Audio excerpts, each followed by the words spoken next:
It's time to sing!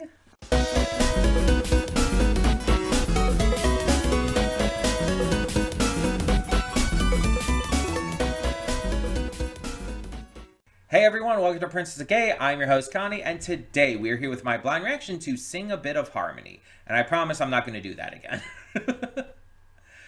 I don't sing often because I'm not good at it.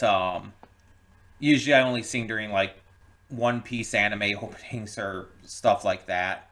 Occasionally a couple other things, but I'll do karaoke sometimes, but yeah. Anyway, this is a movie that just felt right to do right now. Like, we're in the holiday season, and we're going to be doing, like, for the few movies we have left this year outside of the holiday special stuff, I wanted to focus on, like, a few different kinds of genres of things. I wanted to do, like, different kinds of films just in general to kind of mix it up. And I definitely wanted something more light, something more fun, and a anime musical sounded perfect for that. This is a donation award for Venom, so thank you, Venom, for donating. And yeah, this is a movie I've heard of vaguely. I've heard that there's a scene in it, and I don't know what the scene is, but I've heard there's a scene that people really love. So I'm curious if I'll be able to figure out which scene it is. Judging on the fact that this is a musical, though, I'm sure it's a music-based scene. Otherwise, I don't really know anything about this. I don't know, like, the plot or anything, really. To my knowledge, I've never seen anything about it. It's something I've heard people mention in passing, kind of. I think it came out, like, a couple years ago as well, so it's still fairly recent. This means that the animation itself is probably going to be pretty damn good, though it's an anime movie, so it almost always is. I probably will not recognize a single voice from this. I'm just going to tell you that right off the bat. Even if some of the voices I've heard in other anime, it's like I don't recognize a lot of Japanese voices too easily, unless it's like Kazuya Nakai. It's like I'm probably not going to recognize the voice. And I only recognize Kazuya Nakai's voice so easily because it's such a distinct voice. Like, there's a couple others, I guess. Akio Otsuka is another one. Again, people who have very distinct voices. I don't know if either of them would be in this, but you never know. It's just kind of impossible to tell when I don't know anything about what this is about. The title, Sing a Bit of Harmony, is like, okay, it just denotes music. So outside of this just being a musical, I assume music has something to do with the plot of it. I don't know. Is this like anime High School Musical? Like, what are we getting into here? But yeah, like an anime musical just felt like something a little lighter, a little more fun, that would be just, kind of enjoyable to get into without like too much heaviness. I just felt like there's a lot of movies out there that we could get into that would be a little heavier, that would be a little more intense or a little more exciting.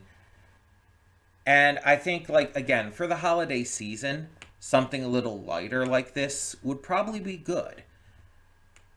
Because, like I said, the other stuff we're going to get to outside of holiday specials, one of the holiday specials, I have a good idea of how that's going to go.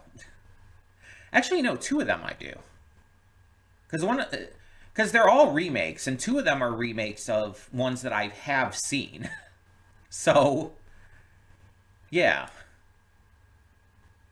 But the other movies that I'm planning on doing for the rest of this month, outside of the holiday special, I feel like are going to be heavier movies. So, at this point, it's just a matter of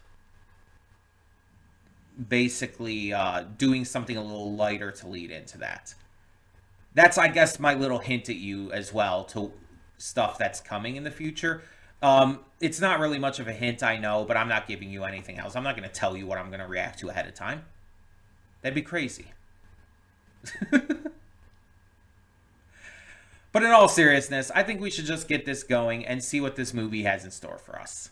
Hold up just a sec. Before you click that link down in the description below to get to today's video, I want to remind you of all the awesome content we have both on this channel and the Princess of Gaming channel. Let's check it out.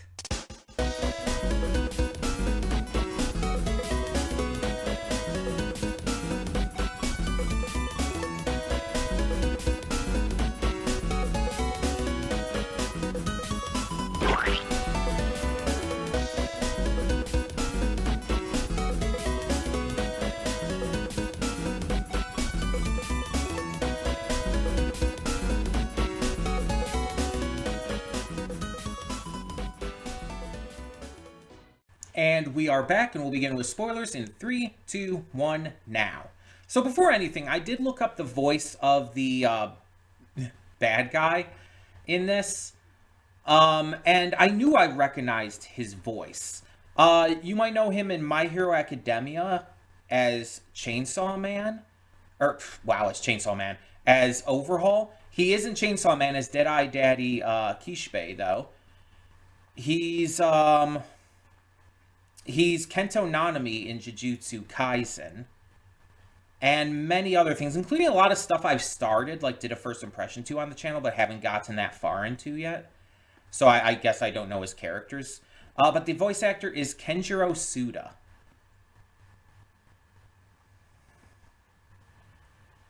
He's, we've definitely heard of him in various places before.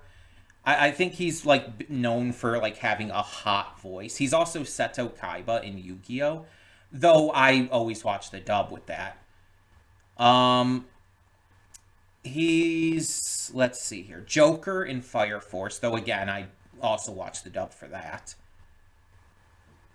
Hans in Attack on Titan. Apparently, he's the Japanese voice of Kylo Ren. So that's fun. Mifune in Soul Eater. He does a lot of voices. He's pretty big. But yeah, I knew I recognized his voice a little bit, but I was not able to place it at all. That being said, let's actually talk about this movie here. I am mixed on this movie. Like, obviously, there's the feel-good aspects of it and everything. There's the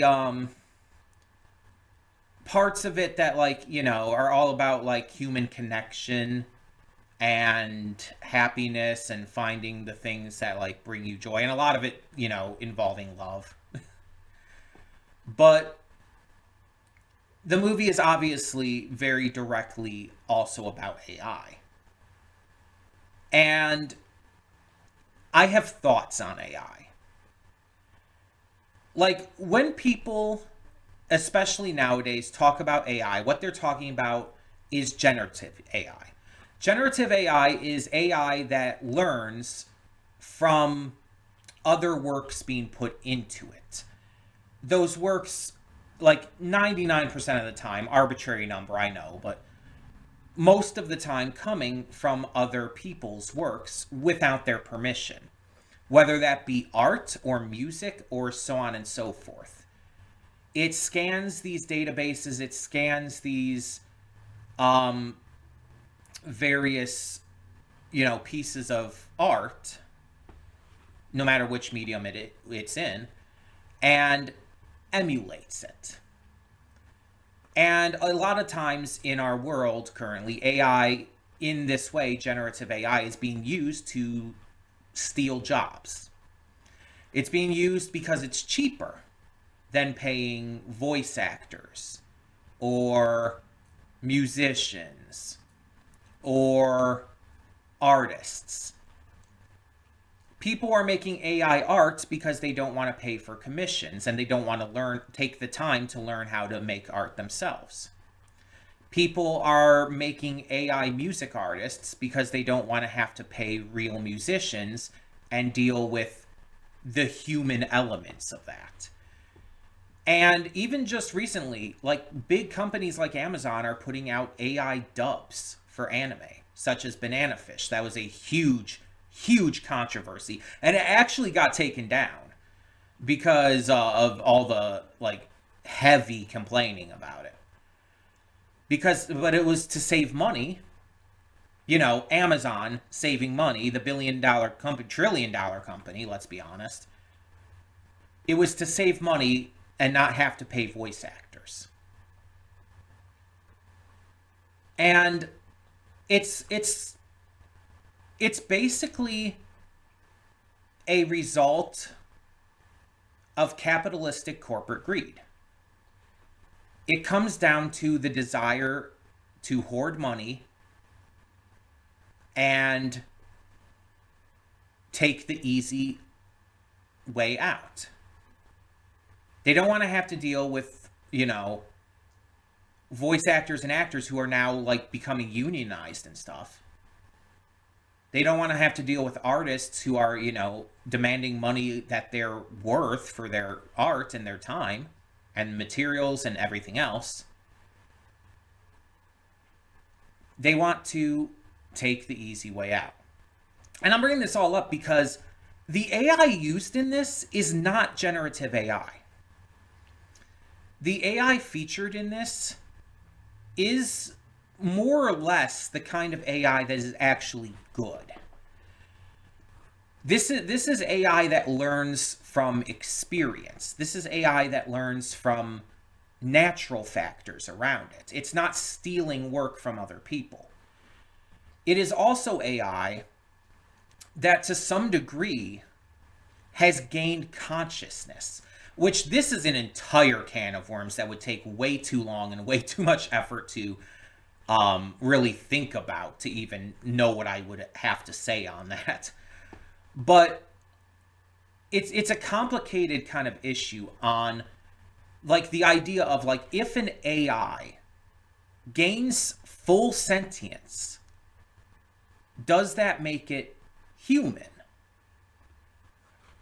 And like even the wording in this is even used because the company people refer to her as an it, while her friends refer to her as, you know, her.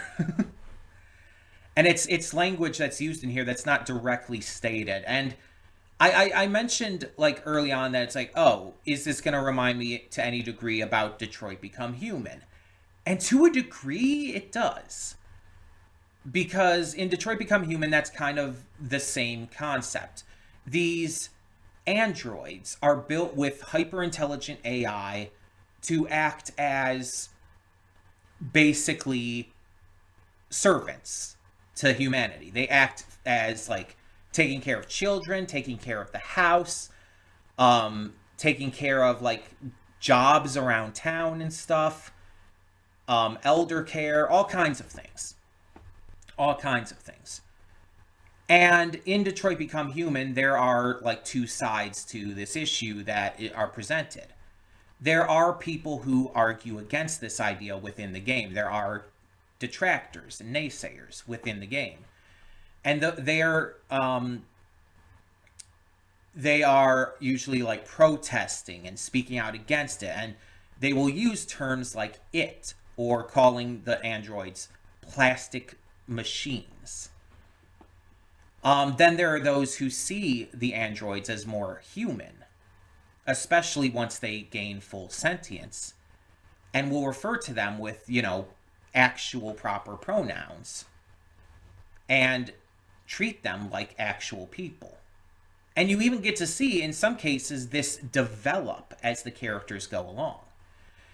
And you get to see how the story shows you these kind of relationships like working out over time.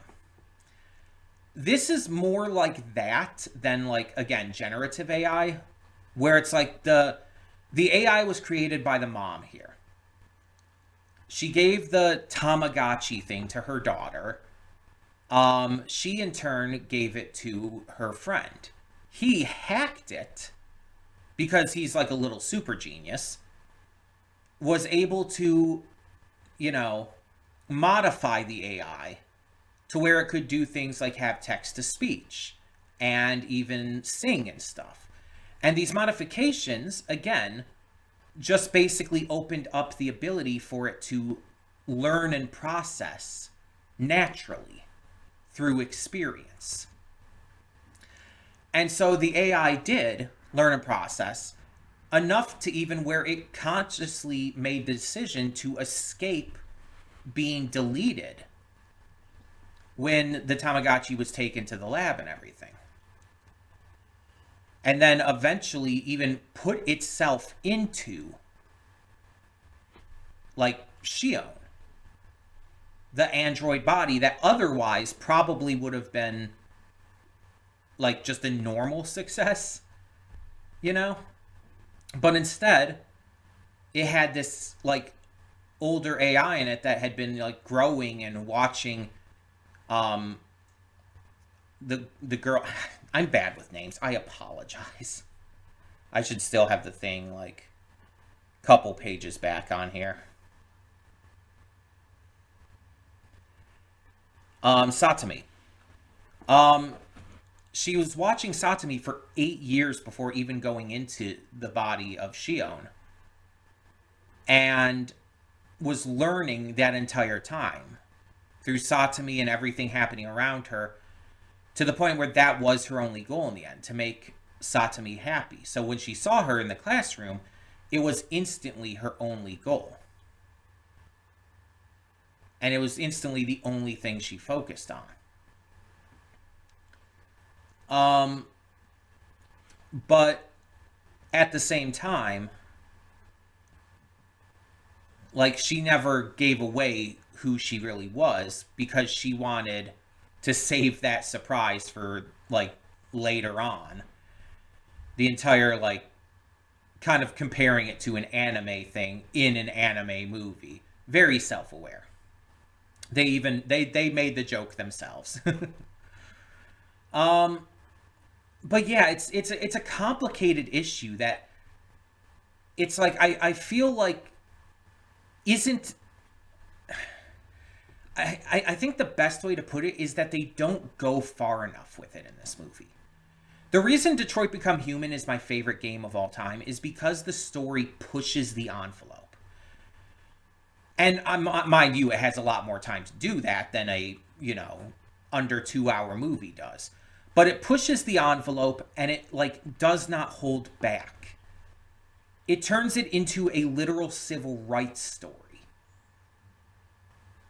And honestly, that's a fantastic way to frame it.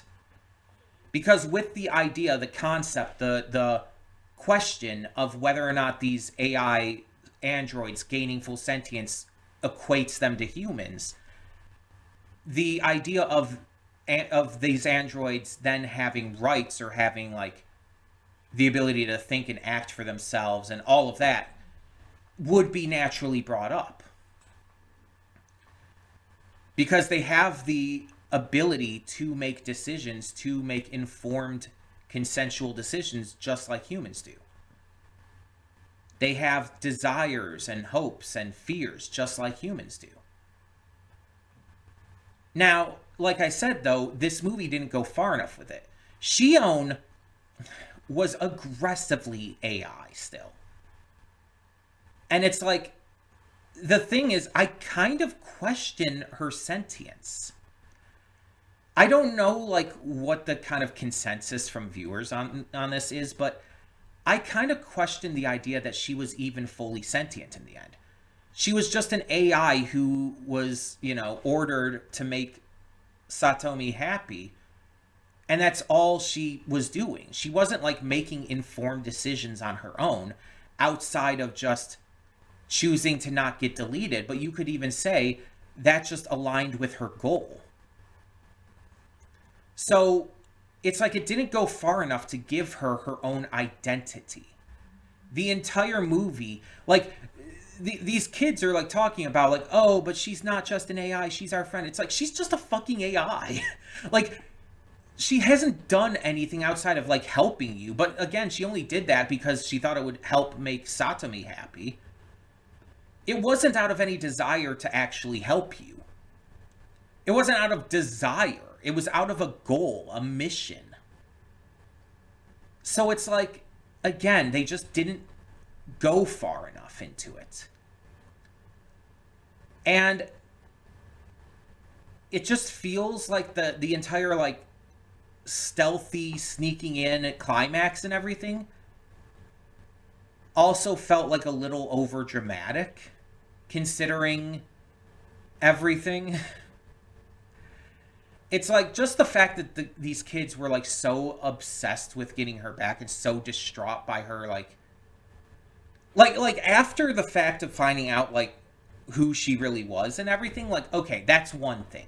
But before that, to be so distraught over this, it's like, okay, I can understand the mom being distraught and like turning to drinking and stuff because like her career was in danger. Her entire livelihood was in danger. Her daughter's livelihood was in danger because of it too. So yeah, that makes sense.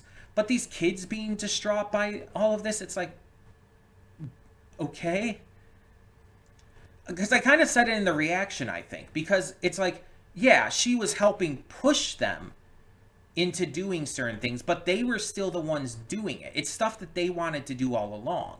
It's stuff that they already had tried to do even, but were failing at it because, you know, human. Especially teenage human. But that's all it was. It was just a push. Like, for example, oh god, I don't know his name. I don't think I ever, like, fully understood what his name was. Thunder. Yeah, because they always called him Thunder, and I think that was throwing me off. Thunder or Koichiro Sugiyama. When she was helping him train for the match that he ended up winning, he didn't get better. It was confidence. Like, it literally said in the film that that was what he was lacking. He always got nervous before a match, and it caused him to lose. It wasn't the issue with his skill. Like, I mean, there's a reason he kept breaking the robot. Because he kept, like, you know, being too strong for it. Being too talented for it. The issue is that he didn't have the confidence. He second-guessed himself, and he didn't, like, put forth all of that into the match. That's why he kept losing. Her training with him, especially because he clearly liked her, gave him the confidence boost needed. That's what helped him win. Aya and Gochan talking to each other and finally, like, admitting their feelings, and her even acknowledging his feelings of shortcoming and all, was, again, stuff that they already knew about each other, and stuff that, like, Aya specifically wanted to tell him about and wanted to confess. But it's just that Shion pushed that interaction into happening and made sure that, like, they finally confessed to each other. She just helped it along. Rather than, like, actually resolved it for them. They still did it themselves. And again, yes, she did help, but with, like, the personality of a brick, it's like, I don't see how they saw her as a person. Again, Detroit Become Human. I'm going to keep comparing this because it is comparable. You have multiple main characters you play as. When you're going through Kara, Marcus, and Connor's stories, you get to see them become human. You get to see human emotion, action, thought. Just, like, the ability to, like, have fear and question things. And get frustrated. Get scared. Get annoyed. Be happy, even. You see all of this emotion. So much of it in these characters. And in here, again, it's probably because it's just this like hour 40-minute movie or so. It doesn't give you enough time to develop that with her. This movie relies on you seeing Shion as human, and I don't think it succeeds at it. I don't think it ever makes her feel human. The way she talks, the way she acts, the way she just everything about her is always so robotic. And so it's just it's the akin it's akin to getting like obsessed with, like, you know, those old like robot dog toys that they would sell that like did the flips or whatnot, or, you know, a Furby. How about that? That's probably more relatable. People know Furbies more. You oh well, no, Furbies still exist. I was gonna say, like, do Furbies still exist? Do modern kids know about that? No, Furbies still exist. They're, I think, a little more high tech nowadays. But anyway, the point is, that'd be like getting super attached to a Furby. Mind you, a much more advanced Furby, but nonetheless, it's like Megan from the movie of the same name has more actual personality. And that's saying something. It's just that was my biggest gripe with this, that it really relied on you, like, caring about this character who's not really a character. It's just, I don't think it succeeded at what it was trying to do there. The movie, I mean. The music in this was fine. Like, it wasn't anything special. I've heard better music. And I think the scene that people probably liked was, because I mentioned there was a scene in this movie that I know that people really like, and I just didn't know what scene it was. I think it was like one of the singing scenes. I couldn't tell you which one, but it had to be one of the singing scenes. I kind of think I have it narrowed down to two, though. It's either like the one where she's running through the school and everything. Like, that scene was like kind of like this little fun moment, and I could see people getting really like entranced by that. Or I think it might be because of the animation kind of going ham during it, the judo scene when she's training Thunder. Because they really went ham on the animation during that scene. Like, it was almost one of the best animated scenes of the movie, and that's even like including with the like final scene of all the lights on the towers and stuff, which was obviously extremely well animated. And the animation in general in this movie was great. It's like no issues there, even at its weaker weaker points. It was still great, but that's to be expected of an anime movie in the 2020s. The voice acting was very good. Apparently there is an English dub for this, and it has a lot of like really great VAs in it. Like, Ian Sinclair is apparently in it, which is like, oh, that's fun. But yeah, all the VAs in this did great. I I was fine with the pacing for the most part, except again, I feel like if they really wanted to make Shion like feel like a person and feel like really lovable as a character, they needed more time. Like, that was my only issue with the pacing. Otherwise, like, in terms of the rest of the story and how it worked out, otherwise it was fine, but it's just that one thing kind of ruins it a bit.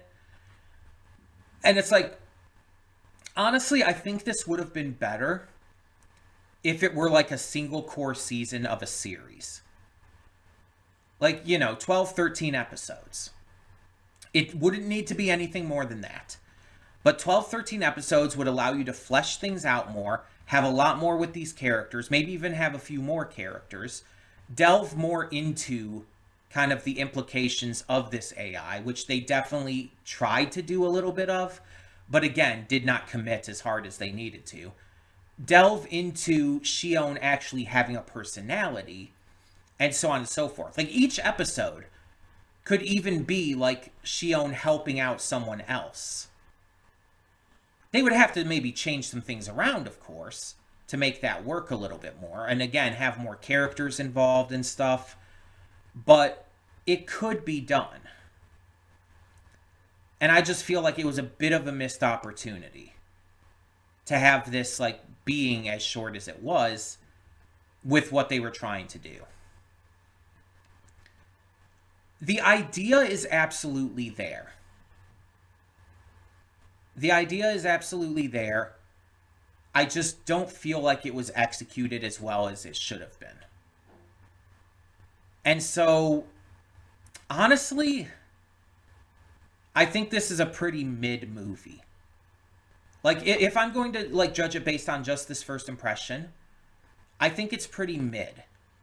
Because it just doesn't, like, again, commit to anything that it really needs to. And it really drags it down quite a lot. Because again, it relies on things that it doesn't commit to. And that's a problem. The movie is, like, so reliant on, again, Shion being seen as a person. And it doesn't make her feel like a person. That's a big problem. That's not just a nitpick. So at absolute best, again, based entirely off of first impression, I can't give it anything above a 6 out of 10. I wouldn't give it below a 5 out of 10, but I wouldn't give it anything above a 6 either. I just don't believe that it deserves anything above that. And again, not because the idea is bad, but because of the execution. It really just does not commit and does not have the time to commit to a story like this. So, yeah, this movie didn't quite live up to my hopes for it. It was more lighthearted and fun than like other movies I've reacted to even lately and stuff. So it definitely achieved that goal. I don't regret having watched it. I was just, hoping for better. But that always goes without saying. Because I'm always hoping for the best. I'm always, like, hoping that any movie or show I watch, any game I play, I'm always hoping that it's, like, one of the new best things I've ever seen or played. And it rarely works out like that. So, like, even when I do end up liking it, it's not that good usually. So it's like, yeah, it kind of goes without saying that it didn't live up to expectations, but even without having much of expectations, because I didn't know what to expect with this movie really at all, it just, I was hoping it would be a little better, because again, I always am. So tell me in the comments below, though, what did you think of Sing a Bit of Harmony? Did you enjoy it a lot more than I did? Did you see the same kind of problems in it that I did? Did you see different problems in it that I may not have talked about here? Let me know your thoughts below, and keep in mind, all my thoughts here are just my opinion. They are just my perspective on it. You do not have to agree. If you disagree, if you really love this movie, that's completely fine. This is just my perspective based on my viewing experience right beforehand. So, thank you so much as always for tuning in. Thank you to Venom for donating for this. And for now, I'm Connie and I'm signing off. See y'all next time.